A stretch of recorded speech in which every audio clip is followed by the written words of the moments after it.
আমরা যে আলোচনাটায় ছিলাম যে নির্বাচন নিয়ে আমরা কথা হচ্ছিল, প্রথমে রবিউল ভাই আপনার কাছে একটু জানতে যাব 5 আগস্টে নির্বাচনের তারিখটা কি হচ্ছে? হওয়া উচিত, হচ্ছে কিনা আমি বলতে পারবো না।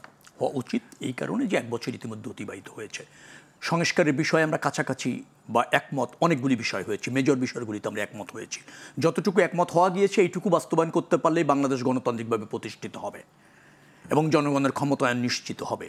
অতএব আর কালেক্ষেপণের কোনো সুযোগ নেই। বিচার প্রক্রিয়া শুরু হয়েছে এবং আইন উপদেষ্টা নিজেই বলছেন ডিসেম্বরের আগে দৃশ্যমান হবে বিচার এবং অধিকাংশ যারা ফ্যাসিবাদের সাথে যুক্ত ছিল, গণহত্যার সাথে যুক্ত ছিল, তাদের বিচার নিশ্চিত হবে। তো আর বাকি আছে নির্বাচন। তো সেটা যদি ফেব্রুয়ারিতেও আপনি ধরেন, এখনও 7-8 মাস বাকি। অতএব নির্বাচন করে একটা নির্বাচিত সরকার প্রতিষ্ঠিত করার ক্ষেত্রে কোনো অন্তরায় আছে বলে আমার কাছে মনে হয় না, যদি না সরকারের বিশেষ কোনো উদ্দেশ্য থাকে।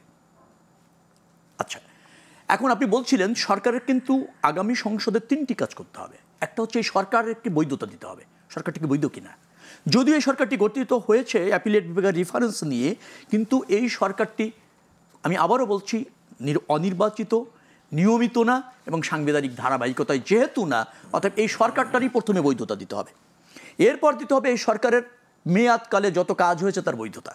কিন্তু তারপরে আরেকটা সরকার অধ্যাদেশ 2024 তো আসছে না, সেটা তো বৈধতা দিয়ে আপনি অধ্যাদেশ করেন, কিন্তু পার্লামেন্ট তো অনুমোদন লাগবে পরবর্তীতে। আপনি অধ্যাদেশ করে আপাতত করতে পারবেন, কিন্তু সব অধ্যাদেশই তো পরবর্তীতে পার্লামেন্টে অনুমোদন হতে হবে।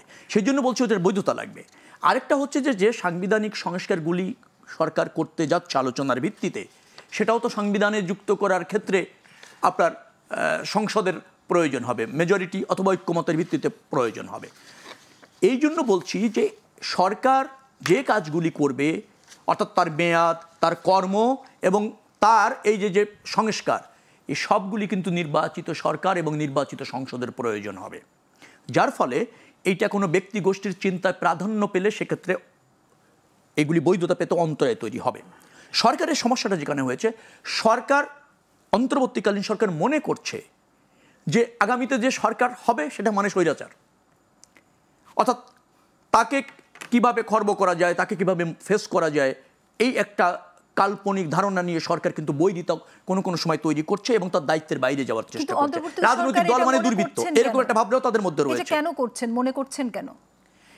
এটা তারা ব্যাখ্যা ভালো দিতে পারবে, কিন্তু বাংলাদেশের প্রচলিত রাজনীতি, বাংলাদেশের গণতন্ত্র, এটার মধ্যে কিছু বিচ্যুতি আছে। সেই বিচ্যুতিটা তারা এত বড়ভাবে দেখছে যে তারা তাদের বেশ কিছু ধারণা এখানে চাপিয়ে দেওয়ার একটা প্রচেষ্টা আছে, অথবা তারা যেভাবে মনে করে সেভাবে একটা রাজনৈতিক শক্তি প্রতিষ্ঠা করার চেষ্টাও আছে, অপচেষ্টাও তাদের আছে।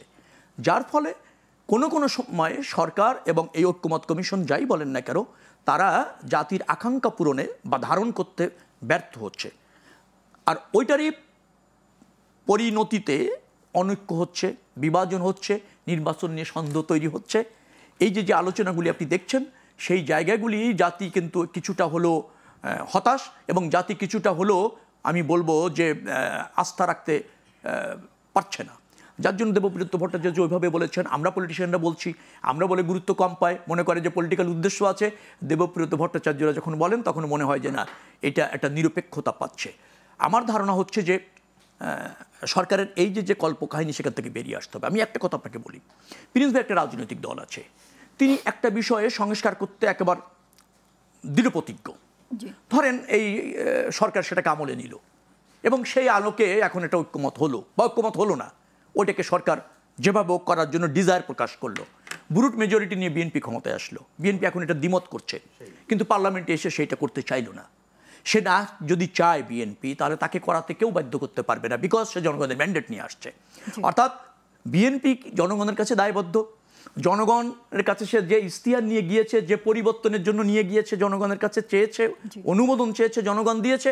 অতএব প্রিন্স ভাইয়ের ওই সংস্কার বা ওই প্রস্তাবনা যেটা সরকার গ্রহণ করেছে, আগামীতে পার্লামেন্টে কিন্তু পাশ নাও হতে পারে। এই জন্য আমি বলতে চাই যে আমরা যা করি তার জন্য ঐক্যমতের ভিত্তিতে করি অথবা জাতীয় স্বার্থে করি।